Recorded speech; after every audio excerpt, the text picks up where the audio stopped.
Olá, queridos, queridas, pessoas amadas que estão acompanhando a gente aqui no canal Felizmente. Sejam bem-vindos a mais um episódio. Nós somos psicólogas e nós estamos aqui nesse espaço para produzir conhecimento. Nós acreditamos na máxima de que conhecimento é poder, mas que conhecimento fundamentado é poderosíssimo, porque aqui a gente traz pessoas e a gente fala de maneira apropriada, de maneira completa, de maneira fundamentada, né, com conhecimento técnico e prático a respeito da psicologia, do comportamento, das emoções, das relações, né? E é um prazer estar aqui com vocês mais uma vez. Meu nome é Thaís Rodrigues, sou psicóloga clínica e estou com minha parceirona, Mônica Costa. Se apresente, querida. Olá, eu sou Mônica Costa, sou neuropsicóloga, trabalho com psicoterapia, reabilitação cognitiva e trabalhos terapêuticos em organizações de trabalho. Estamos aqui no Felizmente, a cada 15 dias, Isso. né? Nas segundas-feiras, meio-dia, o episódio novo está no ar e recebendo sempre pessoas queridas, né? Recebemos nos nossos professores, Daniele, Lucena, se apresente. Oh. Ai, gente, muito feliz em estar aqui. Em primeiro lugar, porque eu sou fã das duas, do trabalho de vocês e das pessoas que vocês são, né? E, em segundo lugar, estou muito feliz pelo tema, né? Maternidade, que eu amo falar sobre isso, né? Então, eu sou psicóloga clínica e terapeuta de família. E atendo crianças, adolescentes, idosos, né? Meu foco tem sido muito essas relações familiares mesmo. Os sistemas familiares. Dani, eu digo que é minha professora de maternidade. O tema do nosso podcast é em homenagem ao Dia das Mães, maternidade pelo olhar da parentalidade positiva. Mas Dani fazia uma live todo sábado, de 11 horas da manhã, e eu dizia, gente, peraí que eu vou para minha aula, que a minha professora de maternidade já está ao vivo. Que lindo. Né? Então, assim, eu já aprendi muito com vocês. Espero que nessa hora que a gente vai conversar aqui, a gente consiga também levar para as pessoas que nos acompanham Sim. o teu olhar maravilhoso sobre a maternidade positiva. O que é isso, Dani?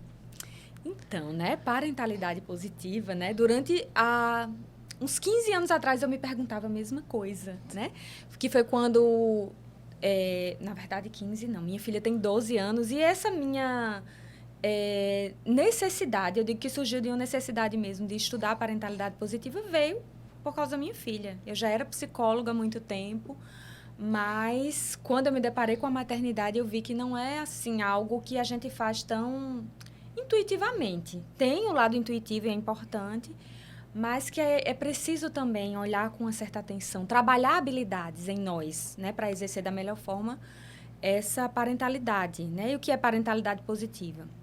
São práticas educativas que a gente usa com os nossos filhos.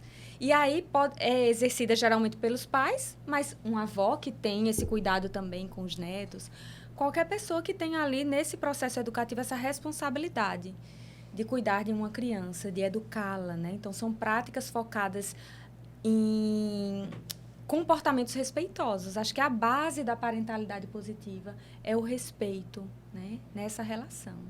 Eu acho interessante falar o seguinte, que quando você diz são práticas, e muitas vezes a gente pensa que os nossos aprendizados na vida, eles devem ser intuitivos. A gente aprende vivendo. Mas a gente sabe que tem práticas, que tem técnicas que fazem com que você aprenda mais rápido. Sim. Né? Que diminua um pouco as dificuldades. Sim. Porque dificuldade a gente sempre vai ter. Sobretudo nessa área, né, da maternidade, porque também existem tabus que cercam tudo isso. Tipo, o tabu da mãe perfeita, né? De que todas as mulheres nasceram para ser mães. Isso, é uma cobrança, é um peso muito grande. Isso, de que você é santa, a mãe é a santa. Então, são tabus que interferem na motivação, né, maternal, porque quando você é mãe e se depara, né, com a sua responsabilidade com outro ser humano, uma responsabilidade direta, aí você diz, não, eu não sou tão perfeita assim. Realmente eu preciso... E tá tudo bem. E tá tudo bem. Mas aí se eu aprender, como você sugere Sim. na sua técnica terapêutica, Sim. Ora, eu não vou conseguir aprender tudo. Sim. Mas como qualquer aprendizado, como a gente aprende, por exemplo, a administração do tempo. É besteira? Não, não é besteira. As pessoas falam muito assim, que eu gosto muito de usar técnicas. Eu sou muito de técnica, mas eu sou há muito tempo. E elas têm ajudado a mim no meu aprendizado. Sim. E nas superações, porque eu, por exemplo, aprendi a abordagem, comunicação. Fiz um curso de comunicação há 15 anos, porque eu tinha muita dificuldade de me comunicar do ponto de vista de negociação. Sim. E daí eu comecei a estudar isso, negociação. Eu não sou uma boa negociadora, ainda hoje, mas eu melhorei, pelo menos assim, uns 60%. Então, eu melhorei. As técnicas, o aprendizado. Eu melhorei porque eu aprendi, eu vou aprender essa técnica e vou colocar em prática quando eu estiver numa negociação. Sim. Aí eu fazia tipo decoreba, aí eu fui fazendo, fui repetindo, melhorei. Então, por que não usar técnicas que se dirijam a uma tarefa, né, tão sublime, realmente é sublime, de você encaminhar, cuidar de um outro ser humano, para que ele, né, para que ele possa reproduzir isso para a próxima geração. Exatamente. Né? Mas e os desafios, Daniele? São muitos hoje, né? Eu gosto muito quando você fala, Dani, de uma função intuitiva versus uma função com conhecimento. Sim. Porque a gente vê, por exemplo, uma criança com 2 anos fazendo uma birra e os pais dizem assim, tá me manipulando. Sem ter o conhecimento de que a criança com 2 anos não tem nem a capacidade cognitiva de manipular. Exatamente. Ou uma adolescente que os pais chegam com muitas queixas e quando a gente escuta as queixas, a gente entende que ali está sendo uma adolescência normal e não uma doença, uma patologia, como muitas vezes eles entendem, porque não tem o conhecimento, Exatamente. né? E como muda a nossa forma de lidar com esses desafios que faz parte, né, do comportamento de uma criança ou de um adolescente, quando a gente compreende. Quando a gente entende que, por exemplo, aquele cérebro ainda não está maduro o suficiente para conseguir controlar, né, conter o seu comportamento diante de emoções fortes. Que é uma criança que não tem essa habilidade que eu, enquanto pai, preciso ajudar, dar segurança para ela. Quando os pais entendem isso, muda naturalmente a forma de lidar com aquele comportamento, né? Então, assim, é extremamente importante a gente poder se abrir, né? E você falando aí, Mônica, da questão profissional, que é uma cultura que a gente tem. Acho que a gente tem muito isso, né? Aqui no Brasil, acho que em muitas partes do mundo, de se esforçar, de trabalhar, de fazer muitos cursos. Tem uma indústria aí de cursos, isso. Na psicologia que eu diga, né? Sim, então, sim. são muitos cursos, a gente estuda bastante, mas para ser mãe e pai, a gente não tem ainda, né? Esse entendimento do quanto é importante entender sobre o desenvolvimento, entender sobre... E desenvolver habilidades mesmo, né? Para a gente se tornar um pai e uma mãe que possa ser uma referência melhor, né? Para os nossos filhos. Então, e quais são os maiores desafios hoje da tua prática clínica? E também a tua prática do ponto de vista do que você avalia em nossa sociedade hoje, Sim. Né? Na educação das crianças e dos adolescentes, porque depois que você se torna maduro, você é responsável por você mesmo, né? Sim. Então, o que você tem se deparado com que desafios mais relevantes? Eu vou apontar alguns, assim, acho que o primeiro, que eu acho que não vem de hoje, assim, de uns anos para cá, em que a gente tem se tornado cada vez mais individualista. As famílias vivem cada uma isoladas nos seus mundos, nas suas casas, né?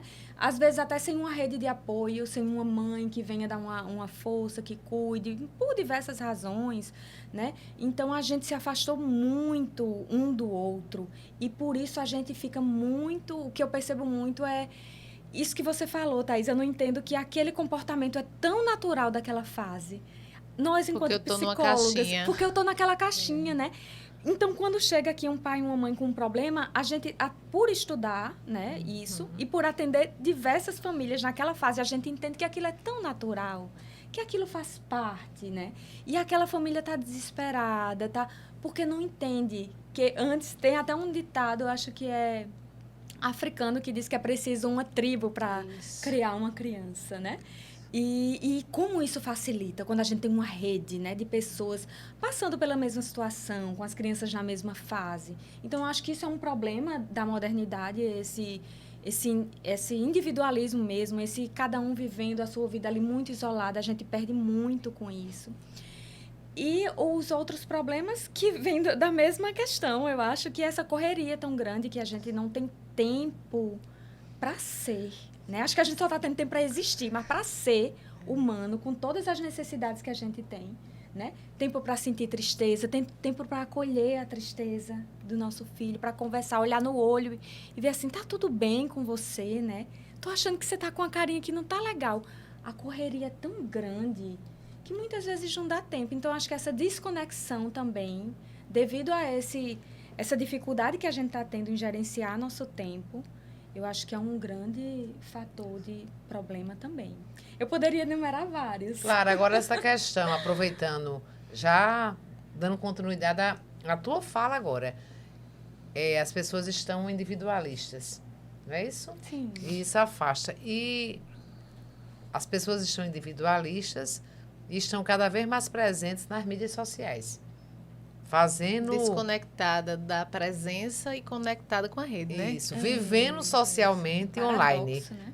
Então, essas questões das mídias sociais estão em pauta, inclusive essa semana, porque foi uma das reportagens do Fantástico Domingo, foi sobre uma rede social chamada Discord. Ah, sim. Né? E que apresentaram alguns adolescentes se mutilando, também comportamentos sexuais indevidos, e daí surgiu também essa questão da lei para regular, né, a utilização das mídias.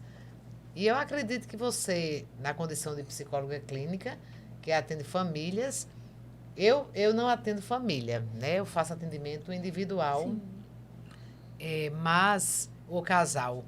Mas, assim, uma das queixas que os pais mais me trazem, esse menino só vive nas mídias. É a noite toda jogando. Gente, isso é um caso muito sério. Então, fala um pouco sobre muito isso. Sério. Daniela. Inclusive, é tão sério que eu busquei até, eu estou estudando muito sobre dependência tecnológica, porque eu tenho visto cada vez mais essa problemática. Eu tenho visto, mas nem sempre as pessoas que estão ao redor veem, porque nem sabem identificar, né, esse tipo de problema. E isso é algo que, inclusive, eu tenho falado muito, sempre que eu posso, sobre isso, porque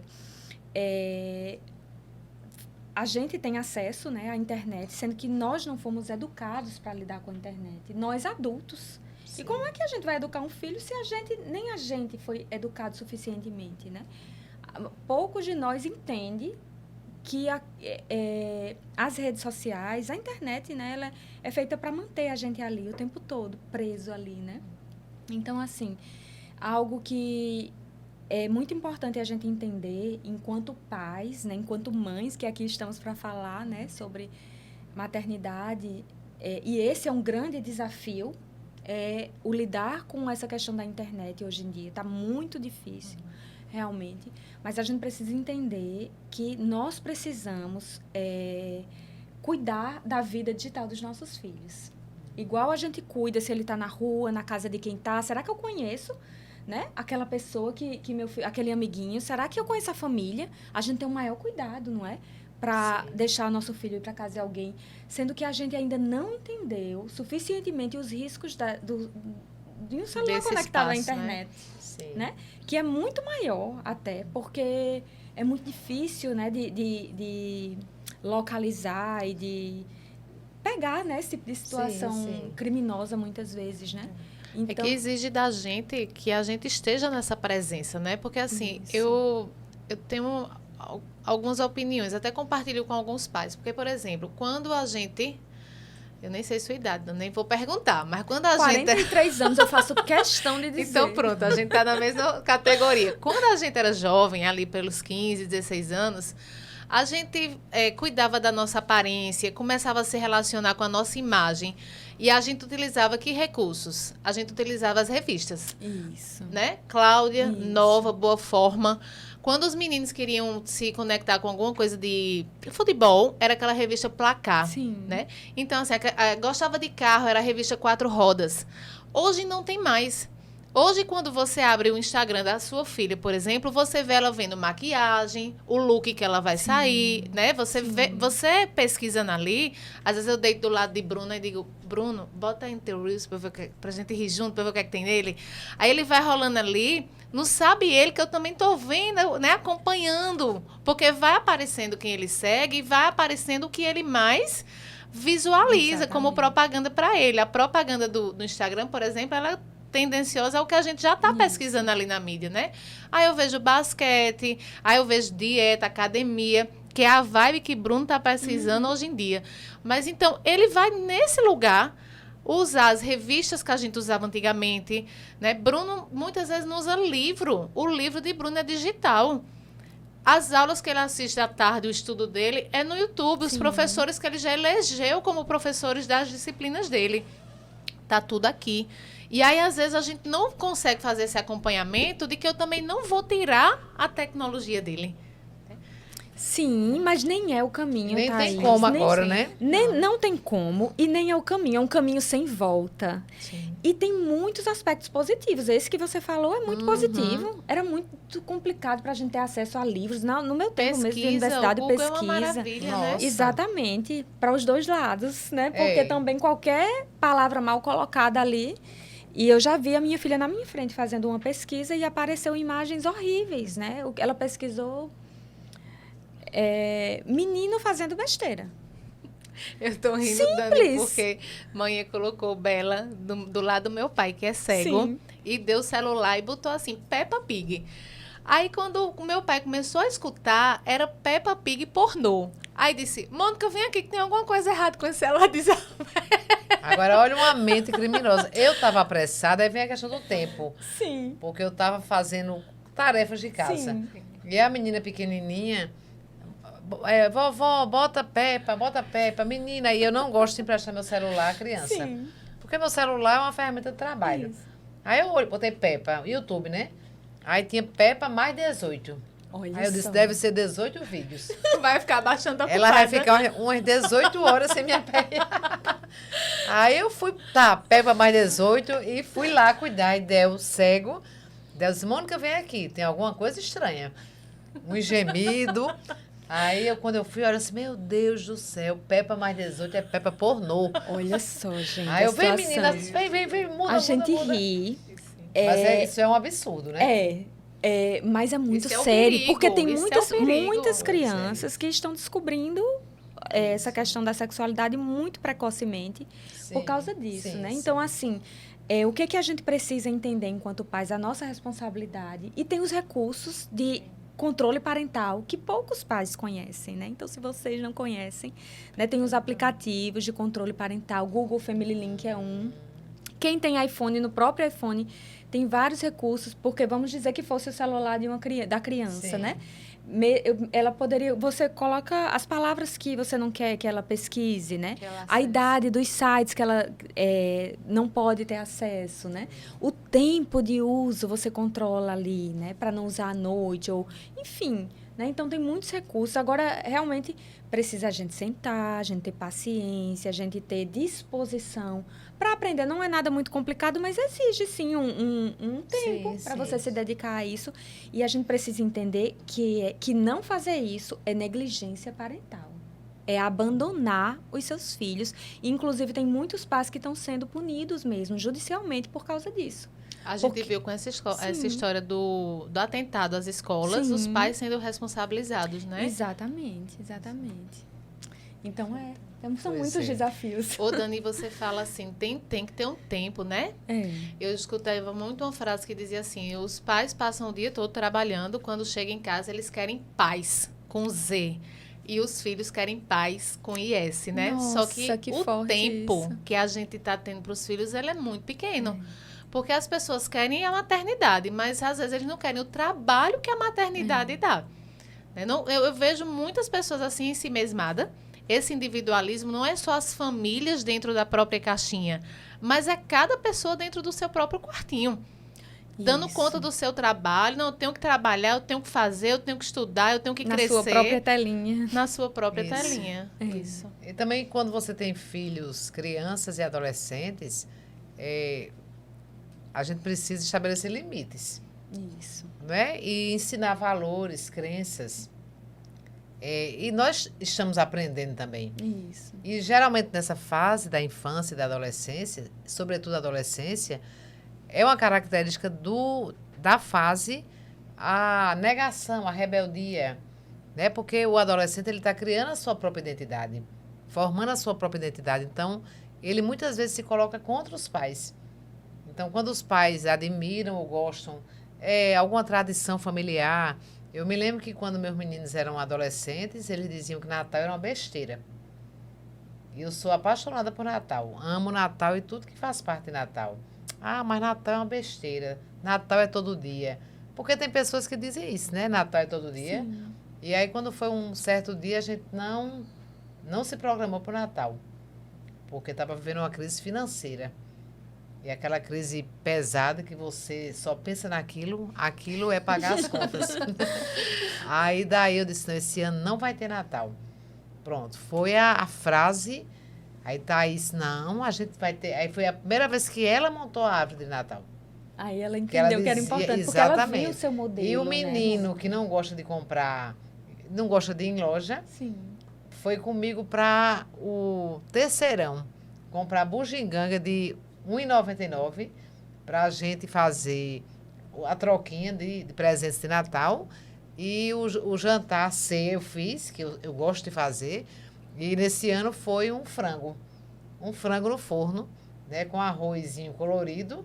Uma coisa bem simples, mas assim, Eu acho que esse foi o melhor mágico. Natal de vocês. Mágico porque, claro que quando a gente tem fartura, Sim. quando a gente tem possibilidades de usufruir do ter, ora, é muito bom usufruir do ter.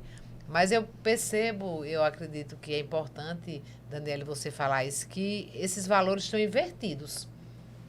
Os pais estão, por questão deles mesmos, essa questão do tempo, das exigências, estão colocando o ter, substituindo a presença, fica aí com o celular.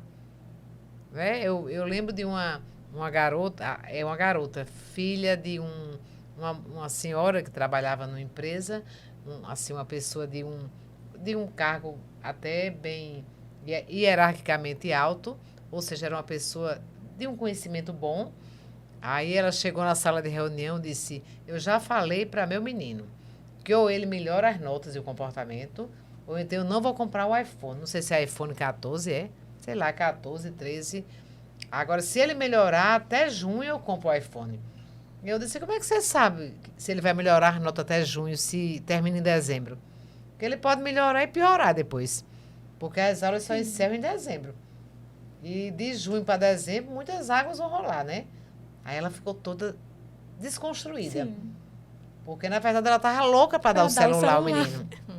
Realmente. E para um menino com 13, 14 anos, a menina, o iPhone do mais, né? É status social, isso, né? é você, né? Isso. Ser. Você ser. Na verdade, não é ser, é ter. Uhum. Então, tá havendo essa... toma isso aqui, filhinho, e fique quieto. Né? Viagem, tal, o glamour. E mudança de valores sociais mudam os comportamentos. Exatamente. Não é com isso? E certeza. como é que você percebe isso na clínica, Daniele? É tão complexo, né, gente? É tão profundo, porque eu fico, ao mesmo tempo, tentando compreender também isso que está acontecendo com tantos de nós, né? E acho que é como se o mundo, né, todas essas correrias, essas necessidades todas estão sugando. Se a gente não tiver cuidado, é como se qualquer um de nós, eu, Sim. você, qualquer um, a gente pudesse ser sugado por esse mundo que muitas vezes é um trabalho exaustivo o dia inteiro, né? Uma semana. Hoje a gente não tem também, enquanto família, como era antigamente, que tinha uma pessoa que vinha do interior para casa e fazia tudo ali, ajudava, né? Acho que minha mãe teve, né? Quando eu era criança, eu lembro que tinha muita gente que vinha e ajudava. Então, tinha aquela ajuda, né? Hoje, realmente, tá um peso, uma carga gigante, né? É adoecedora mesmo. Então, muitas vezes, assim, o que eu vejo no consultório são mães exaustas, exauridas, doentes, gente. Doentes de tanta sobrecarga. E é muito mais sobre a mulher. Sim. É muito mais sobre a mulher. Ainda, né? Ainda é muito mais sobre a mulher, né? Que acaba... e aí, olhando o sistema, né? Não vou dizer que a culpa é porque o homem não está nem aí, ou porque... É uma questão social, um padrão que vai se repetindo. Se a gente não parar para observar isso e no processo terapêutico, familiar, a gente tem a oportunidade de repensar essas questões, senão a gente vai no automático, né? A mulher com aquela sobrecarga, abarcando tudo, doente, exaurida, né? Um marido que, por outro lado, se sente periférico e se ressente por isso, porque está ali no canto, mas também não entende que ele pode vir e eles serem mais parceiros, né? Então, assim, eu tento me colocar também muito no lugar, sabe? Dessa mãe cansada, sabe? Que chega, não tá certo realmente, a gente precisa dar atenção, a gente precisa ter tempo. E isso que você falou, Mônica, acho que valores, né? Sim. Se a gente não tiver uma conexão muito forte com os nossos valores, assim, acho que a única forma da gente sair dessa matrix, eu penso assim, é uma matrix, que se a gente não tiver cuidado, vai embora junto. Né? Se a gente não parar, assim, para pensar, peraí, o que é importante para mim nesse momento? Isso foi uma pergunta que sempre me ajudou muito na condução da minha maternidade, sabe? Eu sempre pensei assim, que 12 anos, eu tinha essa ideia, assim, de 12 anos, e realmente a minha filha está com 12 anos hoje, né? Que, assim, um tempo que eu precisar... Assim, eu sei que a gente precisa sempre estar presente na vida dos filhos, mas eu penso, assim, que a primeira infância, 0 a 6 anos, o que, assim, eu pude abrir mão, sabe? E me dedicar muito mais a ela. E eu e meu marido, a gente fazer uma parceria ali, naquele momento, ele arcar mais com a parte financeira. E eu também trabalhava, mas precisa de alguém para cuidar de uma criança. Principalmente porque, como hoje a gente tá só, não tá mais em comunidade, Sim. e às vezes os pais se ausentavam, mas tinha os avós, Isso. né? Mas tinha uma tia, aquela tia que ficava mais, né, dentro de casa. E hoje, cada um na sua caixinha, alguém tem que ter esse trabalho, né? Alguém tem que ter, e de preferência que não seja terceirizado. Sim. Né? Que é o que está acontecendo, Porque não né? tem o vínculo. Isso. O terceirizado não tem o afeto. Ele é o profissional ali cumprindo o serviço, né? E a gente precisa... E isso me ajuda, quando eu falo em valores, era isso. Eu pensava assim, não vai ser a vida inteira assim, mas esses anos é como uma estrutura de uma casa, né? Eu chamo sapata, não sei se tem outro nome, mas aquela estrutura da casa, ela precisa ter muito ferro, ter muito cuidado para fazer isso, porque é a estrutura daquela casa. Então, a estrutura do adulto que a gente é hoje, ela é formada na infância, principalmente nesses 6 primeiros anos, né? Esses anos de adolescência são importantes também. Então, é importante a gente se conectar com o que é importante. Nesse momento, a gente não perder de vista, né? E dedicar esse tempo de qualidade mesmo para estar ali exercendo, né? Essa maternidade. Ô, Dani, eu peguei uma frase aqui, achei legal. Você falou de tempo de qualidade. Deixa eu complementar. Presença de qualidade com mãe e pai cura os sintomas que muitas crianças estão desenvolvendo de adoecimento psíquico, como ansiedades e depressão. Presença de qualidade com pai e mãe cura os sintomas. Pura verdade.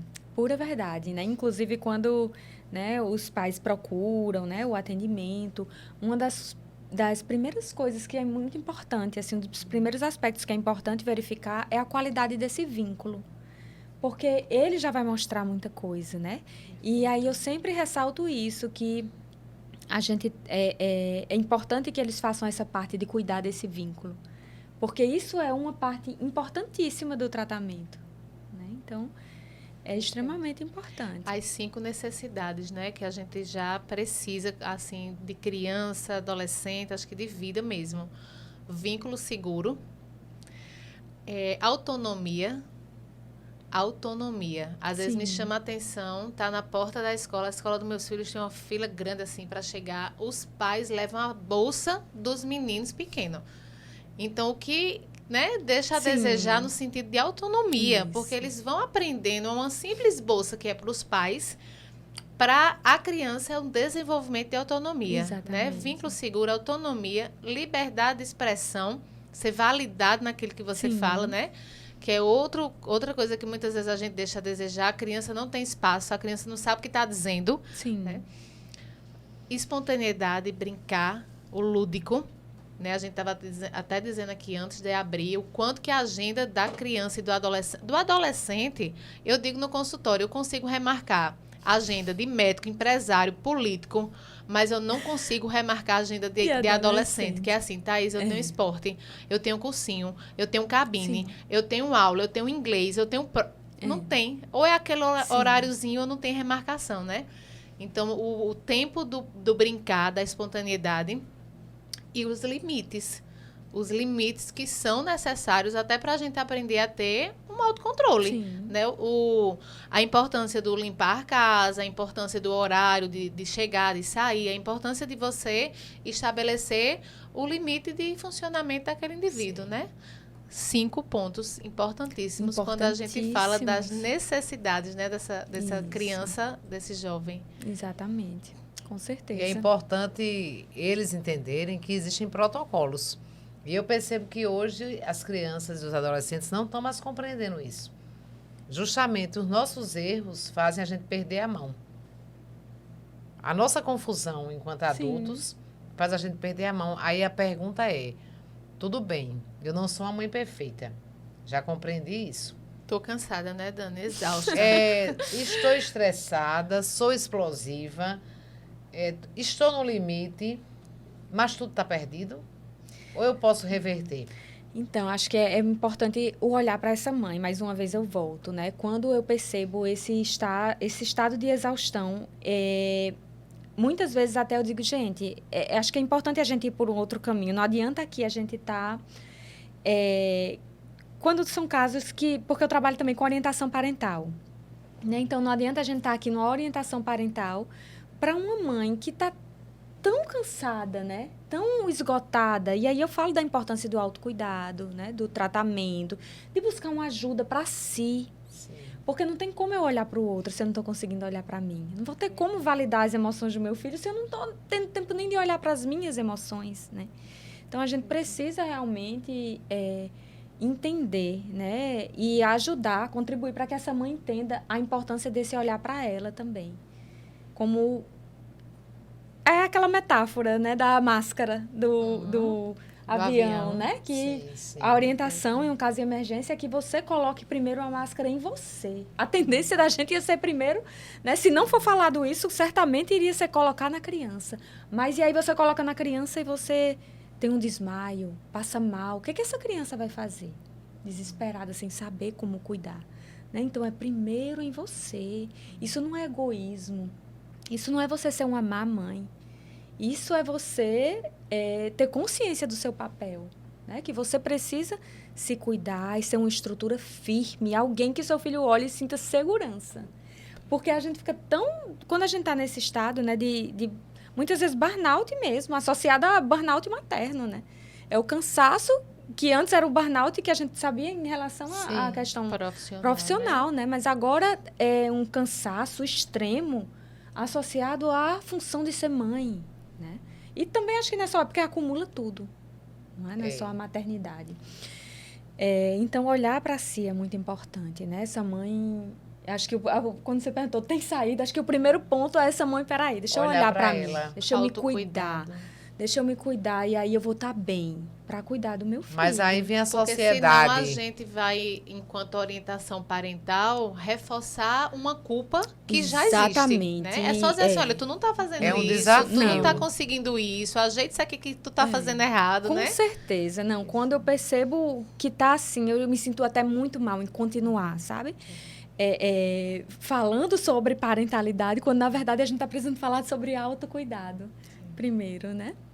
Mas aí vem a sociedade. Que tipo de mãe é essa?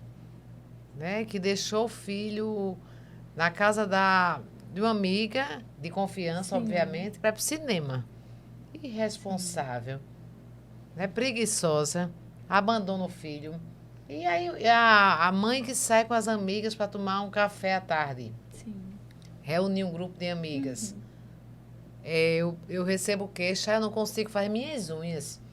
Faz 6 meses que eu não consigo cortar o cabelo, ajeitar o cabelo, porque eu não tenho tempo. Aí essa pessoa, ela vai se esgotando. Eu gostei do termo, burnout materno. Muito interessante, burnout materno. Porque a gente sempre faz a ligação do burnout com a empresa, né? Com a nossa vida profissional. E daí vem várias fases da vida. Na nossa vida enquanto mães, né? Começando da fase do bebezinho, começando da gravidez, né? Porque a gravidez não é assim tão tranquila. Existem muitos mitos. A maternidade é muito romantizada, né? Isso aí. Ontem eu estava conversando com uma amiga que ela vai ter um bebê. Ela está com 4 meses. Né? Tá no início ainda, né? Pode-se dizer. Ela disse que desde que desde que engravidou, que está enjoada o tempo inteiro. O tempo inteiro enjoada. Já perdeu peso, né? E cansada. Porque imagina você vomitando o tempo todo. Quem é que fica bem vomitando? Sim. Aí, nesse momento, você fica doente, é uma doença. E aí também afeta a sua condição psicológica, porque você era para estar feliz. Estou grávida, esperando um filho. Vem a culpa, né? Né? Quem está fora acha aquilo um cúmulo. Minha filha, né? Coisa boa, você está grávida, vai ter um filho, agradeça a Deus. Mas a pessoa vomitando o tempo inteiro vai ficar feliz. Sim. Não fica feliz, Não tem né? como. Aí depois vem quando nasce o bebê. Amamentação. Gente, o primeiro mês, né? O primeiro E a primeira mês. semana, gente? Pois é. E a primeira semana, que a gente precisa tanto falar sobre isso, né? Que eu lembro que eu era psicóloga já na época, não atuava, Sim. mas já tinha me formado, né? E tive a minha filha nos primeiros dias, quando dava 6 horas da noite, eu só queria ir para dentro de um quarto chorar. Mas eu chorava tanto e eu não sabia o que estava acontecendo comigo, sabe? E eu ficava esse conflito. Como assim? Eu tô tão feliz. Eu desde bebê, desde criança que eu queria ser mãe. Eu realizei o meu sonho. Sim. E vem essa vontade de chorar que eu não sei explicar por quê, né? Só depois, muitos anos depois, que eu tive conhecimento que é um período de melancolia, que Sim. muitas mulheres podem passar. Não sei se vocês passaram. O meu foi só uma semana, né? Acho que tem um nome, Baby Blues, eu acho. Sim. Isso. E, assim, a gente não fala, não estuda sobre isso, né? E a gente precisa conhecer, né, esses processos todos, enquanto família até, né? Para a gente entender, para o nosso marido ser alguém capaz, nosso companheiro ser alguém capaz de ir lá dar um apoio, né? Então, um familiar assim, que está com a gente, né? Que diz assim, e essa cara é por quê? Tu não queria tanto, né? Tu que queria aí a gente engravidar se o sente tempo pior todo. ainda. As né? cobranças, A né? gente se sente pior. Os As julgamentos, cobranças. A né? falta de vontade de você fazer certas Sim. tarefas que precisam ser feitas, mas que às vezes você não está bem, Isso. nem fisicamente, nem psicologicamente, na verdade, integralmente mal, e você não está com vontade, você está fazendo ali se arrastando.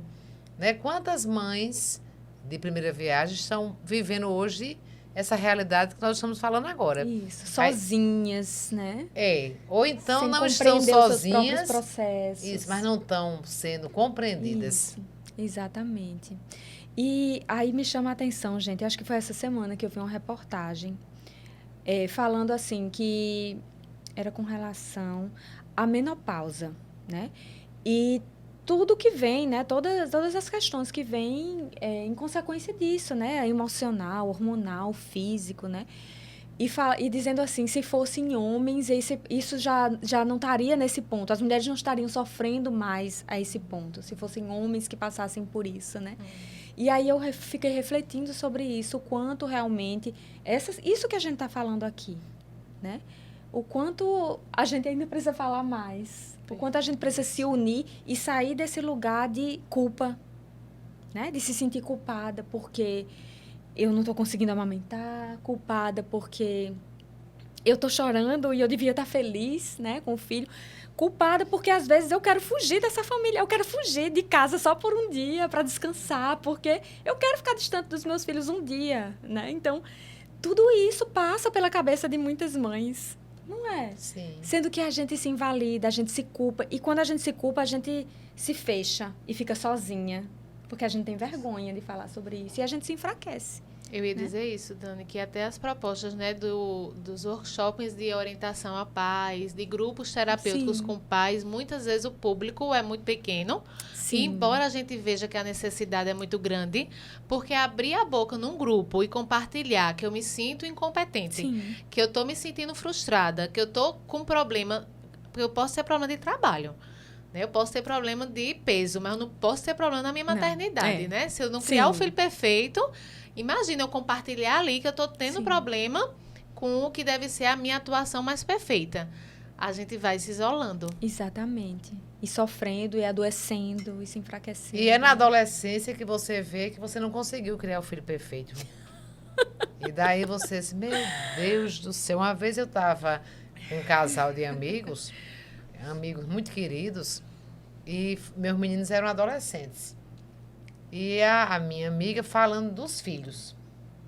Aí eu fiquei assim. Eu digo, eu sou péssima para criar filho. Eu não devia ter criado filho, não. Porque a menina dela é perfeita e meus meninos não são. Os meninos bebem escondido. Né? Eu disse, o que essas coisas de adolescente? Ei, cuidado, não faça muita entrega, Não é. Aí os meninos respondem, os meninos gostam de gasear a aula, essas coisas, né? Canta moçada, canta moçada, eu tenho que estar em cima. Aí eu disse assim, eu acho que eu sou uma péssima mãe. Aí deu, não, você até que é boazinha, até que é boazinha. Passou uma semana. Aí nós fomos para Lucena. Aí a gente, na época, descia do carro e ficava olhando, né, ali o movimento, a beleza. Aí eu escorada no carro e um grupo de jovens, no qual um dos jovens era a filha da minha amiga. A filha perfeita. Com a lata de cerveja na mão e um cigarro na outra. Eita. Eu me senti ótima, né? No mínimo normal. Eu disse, olha aí, a coisa não é bem assim, não. A questão é que ela não sabia. E você sabia. E eu sabia. Você sabia. Porque eu dava liberdade para fazer perguntas aos meninos, das quais as respostas eu não queria ouvir. Mas eu ouvia. Do tipo assim, você está andando com quem? É preciso coragem, Esse menino Mônica, que você está andando, isso, né? fuma maconha? Sim. Vocês estão fumando maconha? Pergunta assim, entendeu? Vocês estão fumando? Vocês estão bebendo? Aí se dissesse, tô. Você, é o fim do mundo. É porque é o que acontece. Os pais às vezes não perguntam porque ele não quer ouvir. Isso. Tipo, não pergunta se a filha está tendo um relacionamento sexual com o namorado quando a filha está. Porque não quer ouvir. Não quer ouvir, não quer saber. Aí evita o quê? Evita na verdade, evita não. Precipita, às vezes, uma gravidez prematura. Não é isso? Doenças sexualmente transmissíveis, porque eu prefiro não ver, fingir que não estou vendo. Então, assim, é bem interessante, porque nas gerações passadas, até na minha geração e na geração antes da minha, existiam muitos tabus em relação a questões como essa. Né? Outros não eram tabu, como hoje é. Ainda existe como uma fachada de tá tudo pode, né? Mas exatamente. ainda existe. Não existe com a fachada. Isso. Porque, na realidade, você pode se você não for filho daquela pessoa. O filho do seu amigo pode, mas o seu filho não pode. Sim. Aí vem essa questão que a gente até colocou aqui para discutir. As expectativas dos pais no que diz respeito aos seus filhos. E eu trouxe um início para a gente, uma equação.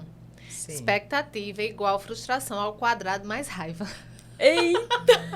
Quanto maior a expectativa... Quanto maior a expectativa, maior a frustração e maior a raiva. Né? Porque realmente é científico que na adolescência, para a formação da identidade, eles querem o oposto. Isso. Né? Se a família é de base católica, eu vou ser evangélico, vou ser espírita. Se né? você é ateu, eu sou ateu, né? Isso. Aí mata a mãe do coração. Se a família gosta ali do sertanejo, eu vou virar roqueiro, né? Eu sou roqueiro, né? Então, vai puxando muito, tendenciando para os opostos, justamente para se diferenciar daquela família e achar seu próprio espaço, né? E aí, complementando até essa equação, a frase diz, os nossos filhos são e serão quem eles vão ser, e não o que a gente espera que eles sejam. Exatamente. E o importante é que sejam pessoas boas, né? Pessoas do bem. A questão do estilo de vestir, gostos, preferências, orientações, tem a ver com a personalidade? Sim. Tem a ver com as influências? Sim. Mas você vai, na medida que você vai amadurecendo, criando o seu próprio estilo. Sim. Você vai experimentando sabores e vai dizer, isso aqui eu gosto, isso aqui eu não gosto. Tá? Mas, assim, vão acontecer muitas afinidades com a família por conta da influência, se houver uma aceitação, um abraçar, que é o que nós não vemos muito acontecer hoje, né, Daniele? Em relação aqui, às crianças, aos adolescentes, eu não aceito que meu filho faça isso. Sim. Isso você vê em relação à escolha de curso. Uma vez um pai me procurou porque não queria que o filho fizesse um curso na área de publicidade. Que curso na área de publicidade é coisa de maconheiro. Queria que fizesse direito. E daí o adolescente foi fazer orientação vocacional comigo. E a leitura, porque a orientação vocacional não é uma bolinha de cristal, né? Nem também é carta de cigano. Então, você diz, faça medicina, direito. Não, você vai entender, dentro do contexto da personalidade do indivíduo, quais são as orientações vocacionais mais prováveis. Certo? E daí as mais prováveis eram ligados à parte humanas, de criatividade, de uso da intuição, ou seja, tudo a ver com publicidade. Sim. Aí eu fui fazer o laudo para entregar ao pai, o pai ficou decepcionado, disse que dinheiro jogado fora. Foi mesmo, Mônica. Porque ele queria que tivesse escrito Alguém direito. de fora dissesse assim, olha, tá vendo, Sim. também aqui tá dizendo a mesma coisa. Pois é, e daí você contraria o que? As expectativas de um pai que muitas vezes quer jogar para o filho, Sim. muitas vezes também os sonhos que sonhos. eles não sonharam. E a competição com a sociedade, que a sociedade hoje nunca esteve tão competitiva. Na adolescência, realmente, a gente vai se deparar, né, enquanto pai e mãe, com essas diferenças. E Sim. acho que expectativa, por mais que a gente se policie para não criar, mas, de certa forma, a gente sempre espera o melhor, né? A gente sempre pensa que, pelo menos, o filho da gente vá por um caminho que a gente considera que seja um caminho melhor, porque a gente tem essas questões, né? E o caminho melhor é sempre igual ao nosso, né, Dani? Vamos combinar. Pode ser, pode não ser. Eu acho assim que eu penso que eu quero que a minha filha escolha algo que ela ame pra fazer, né? Que ela seja dedicada. Eu tenho essa expectativa e ela pode me frustrar, mas algum a gente sempre vai ter, né? Eu não tenho aquela coisa rígida, eu quero que ela vá por esse caminho, mas eu gostaria que ela fosse uma menina dedicada ao que ela faz, disciplinada, né? Aí o caminho, ela que vai dizer, mas acho que em qualquer coisa que ela vá, que ela for assim, ela vai se dar bem, né? Tem os valores, né, que a gente espera que os nossos filhos sigam. Então, de certa forma, alguma expectativa a gente vai ter. Agora, quanto mais rígido a gente for no que a gente quer, mais problema a gente vai ter com os nossos filhos adolescentes. E a adolescência, eu digo que é uma fase assim que a gente precisa se trabalhar demais. Muito, porque começa pelo estilo de vestir, principalmente para as mães, né? Porque eu sou vaidosa, Daniele, eu gosto de me arrumar, né? E quando os filhos da gente é criança, nossas bonequinhas, né? A gente arruma. Embora, desde pequena, eu sempre a levei para a loja e eu sempre deixei ela escolher dentro daquele estilo que ela estava precisando. Se era uma roupa de festa, eu sempre procurei fazer isso. E fui me exercitando. Embora, claro que eu tendencionasse, botasse algumas, né, que era do meu estilo. Mas vai chegando na adolescência, eu lembro que foi algo para mim, assim, que foi bem interessante para eu refletir, né? Porque no meu tempo, né, de adolescente, tinha aquelas sandálias Opanca. Vocês lembram? Acho que eu lembro. Que tá na moda agora. Tá na moda, de novo. Que eu isso. achava a coisa mais feia do mundo. A sandália Opanca. Meu Deus, sempre achei muito feio. Tem uma que é uma linhazinha e assim. Isso. O velcro. O velcro. E aí, fui na loja com a minha filha e ela gostou de qual sandália? Opanca. A Opanca. Que, assim, não é mais esse nome, mas era essa. E foi cara, viu? Assim, era mais de R$200. E, assim, tinha outra linda, rosinha, bem delicada. O meu estilo. Mas aí eu engoli... Não. Eu engoli o meu estilo e paguei caro, porque a outra era até mais cara, por uma sandália que eu acho muito feia. Não disse pra ela, Porque é o estilo dela, sabe? E ela tem um estilo diferente do meu. Ela gosta de calça folgada, sabe? De umas botinhas assim. É um estilo bem diferente do meu. Sim. E eu acho bonito esse desabrochar dessa menina que não sou eu. Sim. Porque ela não sou eu. Eu preciso ter clareza disso. Ela vai fazer escolhas diferentes que eu não faria. E eu preciso respirar fundo e respeitar aquilo. Ela não está fazendo mal a ninguém usando a calça folgada ou indo de Havaiana para lugares que eu não iria. É o estilo dela e eu preciso respeitar. Isso é na roupa, isso vai ser na profissão daqui a alguns anos, né? E o meu papel enquanto mãe é auxiliar para que ela se conheça, para que ela saiba os gostos dela, né? Não fique uma menina insegura, sem saber tomar uma decisão para uma roupa, ou se vai escolher A ou B, porque sempre foi acostumado a alguém decidir por ela. Mas se perguntar a qualquer pai, qualquer mãe, eles vão dizer, eu quero que minha filha seja decidida. Mas na hora de tomar a decisão, tá lá dizendo, vá por esse caminho que é melhor, eu tenho experiência, eu sei. Claro que eu sei que a gente tem mais experiência, mas muitas decisões eles já são aptos e a gente precisa treinar e entender que daqui a pouco eles vão estar sozinhos aí. E que não dá para batalhar tudo. Algumas batalhas, por exemplo, alguns valores que a gente tem enquanto família, a gente vai batalhando por esses valores, mas eu não posso comprar todas as batalhas. Então, é interessante teu exemplo, Dani, porque lá em casa essa nova geração são 4. 3 meninos e chegou a Isabela, a última, a menina, né? Então, era muito esperada a menina. E a menina sempre vestidinho, sempre lação na cabeça, né? Sapatinho, boneca, meia calça. Quando a menina dá por si, assim, há uns 5 anos de idade, mais ou menos, nem demorou muito ela dar por si, que ela é muito... Precoce. Ela é muito precoce. Ela tá aqui, gente, no estúdio, viu? Aí eu fui olhar o bichinho um ursinho que ela tinha, ela pegou o boné do ursinho e botou virado pra trás com aquela linhazinha aqui. O boné era virado pra trás. Aí eu já olhei assim, né? Digo, já tá se mostrando, né? Mamãe, eu não quero vestir vestido. Eu quero vestir roupa de skatista. 5 anos, sabe? 5 anos. E aí a mãe? O que é roupa de skatista? Você é nossa Barbie, Bela. Caiba nesse rótulo, Bela. Não é? A mãe levou na loja e hoje Bela, né, ela tem um monte de vestido, mas ela só usa calça, tênis, cropped. Não perca mais dinheiro comprando vestido. Não é? O estilozinho dela. Ela vai montando, a gente também dá esse direito, né, dela montando o estilo dela.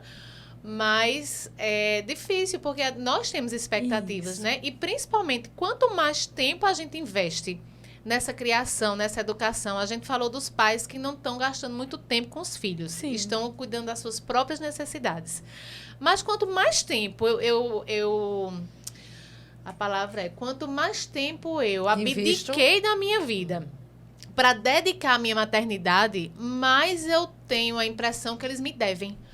Eu já vi pais pedindo ao filho que quando se formar tem que pagar o que o pai investiu de alimentação, de educação, né? Um pedaço da tua profissão, tu vai devolver no meu investimento que eu fiz para você.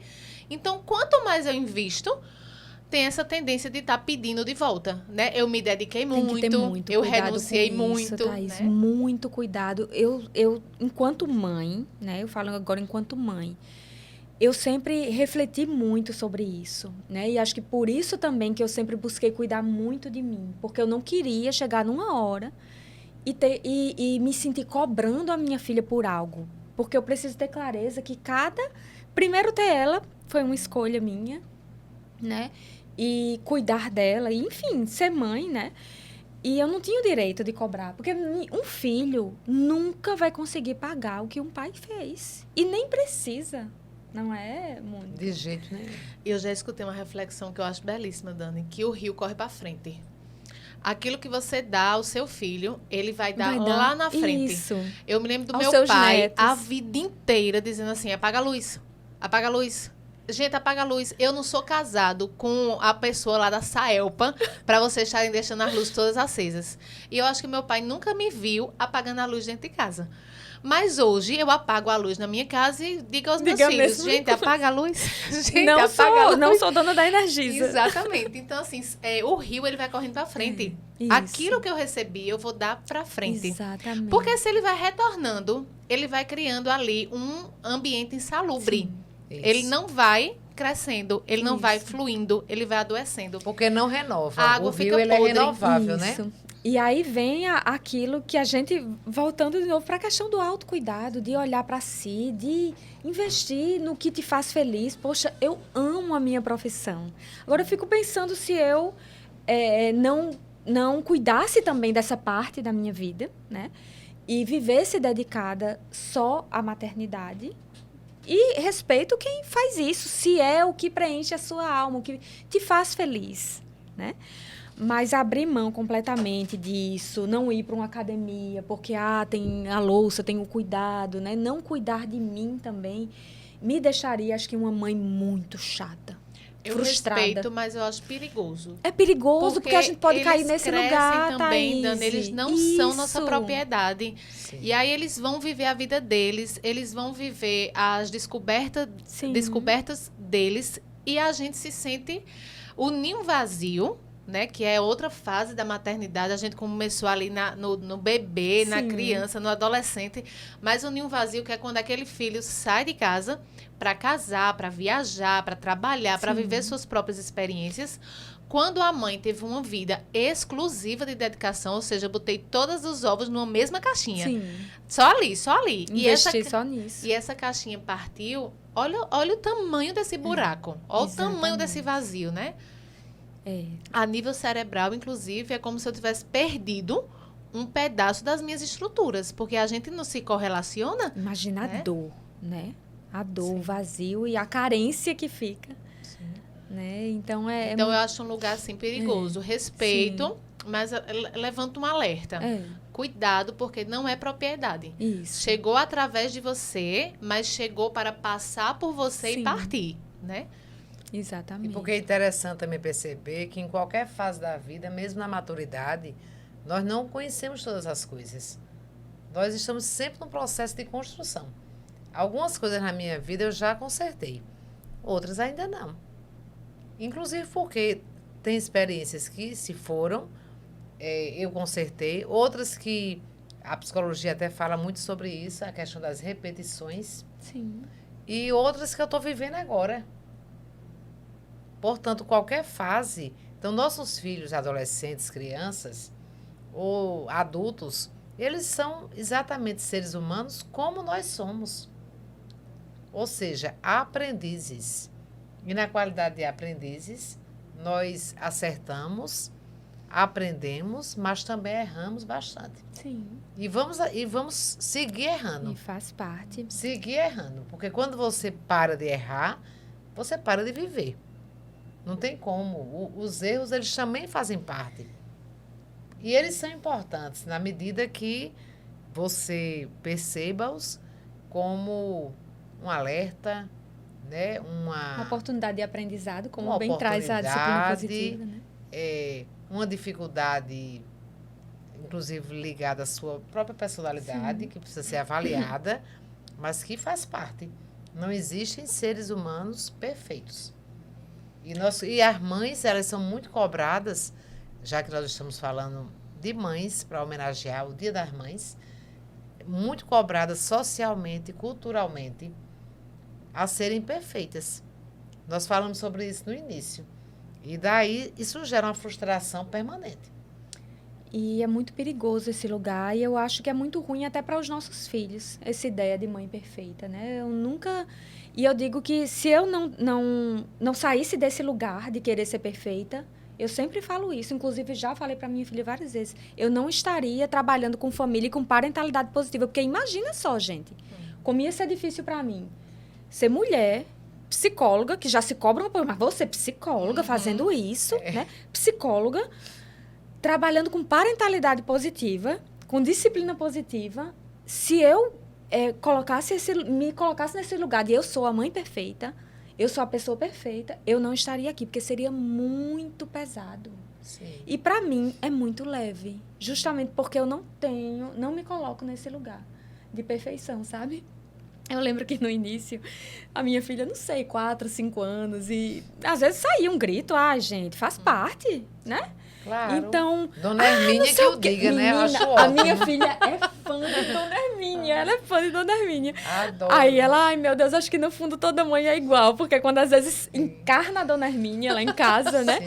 Aí quando ela tinha uns 4, 5 anos, acho que ela diz, você com disciplina positiva e falando isso.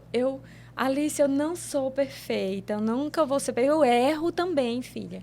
E eu acho que isso é tão libertador, não só para mim, quanto para ela. Sim. Porque ela tá vendo ali que é natural, faz parte. A mãe perfeita Cometer cobra o erros. filho perfeito. Ou seja, é uma matemática que não bate porque o ser humano tem... Na né? vida, né? Não tem bate na perfeição. vida. Exatamente. Agora, qual seria, para a gente poder concluir, né? Uma perspectiva positiva nesses vínculos afetivos maternais? O que é que nós queremos ouvir de você, Daniele? Algumas orientações, né? Essa seria legal, né? Colocar tal prática na sua rotina. Sim. Então, porque sempre que nós encerramos Sim. pensando em algo positivo. Trazendo uma positividade para os nossos, né, seguidores entenderem que sempre há uma saída. Tem saída, né? Sempre é possível tem contemplar o sol. É Exatamente. possível. Então, vamos lá. Vou levantar alguns aspectos, porque acho que a gente falou tanta coisa legal aqui hoje, né? E o primeiro, eu volto para o autocuidado, né? Tudo começa pela mãe, por você, mãe. Se a gente está falando de maternidade, está falando de filhos, tudo começa por você. Então, se olhe sem culpa, se cuide sem culpa, faça seus exercícios, olhe para a sua profissão, com equilíbrio. Tudo a gente equilibra, tudo são fases, né? O seu filho não vai ser bebê para sempre e você não vai precisar ter essa dedicação com ele para sempre. Isso é uma fase. Passa rápido, até demais, que depois você vai dizer, eu queria que voltasse, né? Então, às vezes, eu não queria que meus bebês voltassem, não. Tô adorando eles crescendo. Não é? Mas então, assim, equilíbrio, né? Se cuidar. E a maternidade pode ser muito gratificante, né? Se a gente faz isso sem tanta cobrança, se a gente faz isso se respeitando em primeiro lugar, para poder respeitar e aí a parentalidade positiva, né? Algo que eu defini também para mim, enquanto mãe, foi que o respeito era fundamental na minha família, entendeu? E eu sempre me emociono quando eu falo sobre isso, porque é a questão dos valores que a gente fala. Então, assim, respeito é a base. Então, assim, é desafiador, né? Lidar com uma criança, muitas vezes, com um adolescente. Mas a gente precisa ter em mente o que é importante. Então, eu preciso que essa minha relação tenha como base o respeito. E daí vem tudo. É respeitar primeiro a mim, é respeitar o meu filho, né? Respeitar os meus limites, respeitar os limites dele. E eu acho que daí muita coisa flui, muita conexão emocional, né? Que a nossa família possa ser um lugar que a gente possa falar como a gente está se sentindo. Eu tô tão cansada hoje. Hoje no meu trabalho aconteceu tal coisa e eu fiquei triste com isso, sabe, filho? Você já se sentiu assim? Começa por nós, que às vezes a gente fala, né? Eu pergunto, meu filho é monossilábico? Responde sim, responde não. Fale você, que depois ele pega o caminho e vai falando também, né? Então, compartilhar, né? Que a família seja um lugar em que a gente possa ser um lugar aberto para a gente falar sobre as nossas emoções, né? Eu acho que tem tanta coisa para falar, mas eu acho que isso aqui é uma base importante, que se a gente olhar para isso com carinho, eu acho que vai fazer uma grande diferença na nossa vida. Eu gosto muito da questão do tempo, né? Você falou, fale você, às vezes a gente mora no Bessa e Bruno tem um monte de amigo que mora no Altiplano. Então, do Bessa para o Altiplano, a minha impressão é que eu vou cortar a cidade inteira. Sim. Aí ele começa no comecinho do percurso, sem muita conversa, né? Eu vou falando, ele vai mais ouvindo. Quando vai chegando ali, acho que cruzou a Epitácio para pegar ali o contorno da Beira-Rio, ele começa a ir conversando. Sim. Então, muitas vezes, a gente, com o tempo, se eu dedico um tempo, se eu paro, né, a conversa vai vir. Isso. Mas se eu não tenho esse tempo, eu acho que, assim, os translados, eu passo muito tempo com os meninos no translado. A gente mora num lugar distante das escolas e nosso translado é longo. Então, sempre aproveito aquele espaço ali para trocar uma conversa, perguntar, escutar, como é que tá isso, como é que tá aquilo, e eles vão abrindo espaço. Ei, mãe, aconteceu isso, na minha escola aconteceu isso. Na ida para a escola, um pouco mais silencioso, 6:30 da manhã, todo mundo tá mais quieto. Mas a volta é uma disputa de fala, cada um querendo compartilhar. Agora, Dani, quando eu assisti um trabalho seu sobre adolescente, teve uma atividade que você fez que me marcou muito. Você pegou 3 colunas Na primeira coluna, você colocou assim, quais são os desafios que você vivencia com seus filhos. Né? E os pais colocaram ali, não obedece, não tem uma rotina de estudo, não tem, é difícil de sair do celular, só vive no celular, não participa em nada na casa. Cada pai que estava ali, era um encontro com vários pais, eles foram dizendo e você foi anotando na primeira coluna as dificuldades. Na segunda coluna, você perguntou o que é que vocês fazem. Aí na segunda coluna, assim, a gente grita, a gente bate, né? Bota de castigo, toma o celular. E aí você mostrou na terceira coluna que aqui, o que é que eles queriam. Eu quero autonomia, independência, eu quero o que é que eu quero desse adulto que está se formando? Vai florescer um adulto, o que é que eu quero? Aí eles foram dizendo o que era que eles queriam. E a gente via com muita visualização que o que era feito não levava ao que era desejado. Exatamente. O que era feito não levava ao que era desejado. Então, aquilo que eu faço, muitas vezes não corresponde àquilo que eu quero. Ficou muito nítido, assim, anotado, cada um trazendo os caramba. Eu quero isso, mas eu estou fazendo isso, não dá. Essa atividade, ela é uma atividade básica que eu faço com quase todos os pais, né? Quando eu os atendo, porque eu acho que é isso, Thaís. Que bom que você trouxe isso, porque é tão importante a gente saber onde a gente quer chegar na educação dos nossos filhos. Eu quero ajudar a formar uma pessoa como? Contribuir, porque não quer dizer que vai ser porque a gente não aperta um botão e não é assim, né? Mas o que eu quero ajudar? Eu quero ajudá-los eles a serem empáticos, a serem determinados, disciplinados, organizados, a serem amorosos, a serem respeitosos, né? Então, se eu quero que eles cheguem que eles desenvolvam essas habilidades, o que eu posso fazer hoje para que eles alcancem isso? E é principalmente... E o que eu posso fazer hoje, principalmente, quando eles estão fazendo esses desafios? Quando eles estão sendo rudes com a gente, muitas vezes. Será que eu consigo ter empatia? Será que eu consigo me conectar com ele nesse momento? Será que nesse momento eu consigo ser respeitosa mesmo assim? Né? Então, é assim que a gente vai ensinando os valores. Não é com blá, blá, blá, com aqueles sermões longos, né? Que a gente ensina. É com o nosso exemplo, principalmente, né?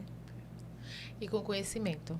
Né? A gente abriu e a gente vai terminar falando quanto conhecimento é importante. Você falando, eu me lembrando que Bruno nasceu, tinha acabado de me formar, mas também não tem muita prática profissional. E daí depois a gente foi fazer o curso de neuropsicologia e entendendo muito mais o funcionamento do cérebro, a formação ali do córtex pré-frontal, na última fase, né, do desenvolvimento. Sim. Esses dias eu estava com o filho da minha amiga e ele fez uma trela e eu comecei assim, Miguel, você não faz isso, entendeu? Aí depois ele não entendeu, né? Eu comecei a me acalmar. Sim. Amor, a gente vai ficar calma. Eu comecei a me acalmar porque eu já sabia que eu estando calma, eu iria acalmá-lo. Que não era você entendeu, porque ele não tem esse entendimento. Isso. Que era assim, eu vou acalmar a minha emoção, o meu corpo, eu vou acalmar a minha respiração e eu estando calma, ele vai se acalmar junto comigo. E assim, eu não tive esse discernimento, porque eu não tinha esse conhecimento quando o Bruno era pequeno, por exemplo. E hoje com o Miguel atenção, porque eu já sei muito mais como é que se faz, né? Olha como o conhecimento é libertador, né? Libertador, gente. Perfeito. Acompanhem Dani, sigam Dani. Ela traz muitas orientações aí de pais, para pais, aliás, né? Faça lives, Dani. Já tô com saudade das suas lives. Ai, vou ver se eu tomo coragem. Volte aí a produzir esse conteúdo maravilhoso, né? Pra gente. Vocês aí acompanham a gente aqui no Felizmente. Também produzimos um conteúdo massa. Sim. Não só sobre maternidade, mas o nosso conteúdo é sobre é possível ser feliz. E a gente hoje falou sobre uma maternidade feliz. Sim. Uma maternidade real, uma maternidade com desafios, uma maternidade com aprendizado, uma maternidade que faz com que a gente se sinta bem nesse lugar, né? Sim. Ai, gente, que delícia. Eu acho que eu ficaria tranquilamente até amanhã aqui. Conversando mais, né? Com vocês sobre isso. Mas hoje é sexta, apesar do episódio pro ar na segunda. Sextou, Dani. Sextou, né, gente? Então, muito obrigada. Foi muito gratificante para mim estar aqui conversando com vocês e espero ter contribuído aí. Sem dúvida, Daniele, muito obrigada. Obrigada, Thay, mais uma vez, dividir esse espaço com você. É uma honra, um privilégio. E eu sempre gosto de encerrar com um poemazinho, uma canção. E hoje, para a gente homenagear as mães, eu trouxe essa música reflexiva de Renato Russo, né, que ele lançou essa música nos anos 90 e a gente percebe o quanto ela está em pauta. Parece cocaína, mas é só tristeza. Talvez tua cidade. Muitos temores nascem do cansaço e da solidão. Descompasso, desperdício, herdeiros são agora da virtude que perdemos. Há tempos tive um sonho, não me lembro. Tua tristeza é tão exata e hoje o dia é tão bonito. Já estamos acostumados a não termos mais nem isso. Os sonhos vêm, os sonhos vão e o resto é imperfeito. Disseste que se tua voz tivesse força igual, a imensa dor que sentes, teu grito acordaria não só a tua casa, mas a vizinhança inteira. E há tempos nem os santos têm ao certo a medida da maldade. E há tempos que são os jovens que adoecem. E há tempos o encanto está ausente. E há ferrugem nos sorrisos. E só acaso estende os braços a quem procura abrigo e proteção. Meu amor, disciplina é liberdade. Compaixão é fortaleza. Ter bondade é ter coragem. Lá em casa tem um poço, mas a água é muito limpa. Renato Russo. Que profundidade, né? Eu nunca Belíssimo. tinha alcançado essa profundidade. Renato Russo realmente música é um com- poeta. Então, gratidão, Daniele, gratidão, Thaís, né, por mais esse momento de aprendizado. Eu sou um eterno aprendiz e hoje você, com a sua suavidade, competente, né, me trouxe grandes ensinamentos. Ai, Mônica. Obrigada e esperamos Obrigada, próximos. Dani. Obrigada pela disponibilidade, por estar compartilhando aqui com a turma do Felizmente todo o teu conhecimento. Prazer estar com você em mais esse encontro. Prazer estar com você, doutora Mônica. Obrigada. E felizmente, É possível contemplar o sol. felizmente é possível contemplar o sol. É isso aí. E o nosso presentinho para nossa convidada. Uma lembrancinha linda. do Felizmente para você anotar aí ideias boas para você compartilhar. As ideias das suas lives, do seu material aí. Das suas lives, olha. Já cobrando Ai, a que live. lindo. Muito obrigada, gente. Obrigada, Foi Dani. ótimo. Galera, se inscreve no canal. Se inscreve também no Spotify. Hoje eu recebi de uma pessoa dizendo: Thaís, pela primeira vez, eu entrei no Spotify e botei Felizmente e apareceu vocês. Porque a métrica dessas plataformas, elas são uma métrica exigente. Muitas vezes, pelo nome ali, como a gente está iniciando, sem muita moral, Sim. não aparece. Sim. Aí a gente pede, olha, segue, compartilha, dá uma curtida, faz um comentário. Sim. Interage aí com as Sim. plataformas para a gente conseguir ter alcance e levar esse conteúdo, né, do Felizmente, do É Possível Contemplar o Sol para um bocadinho de gente. Boa noite.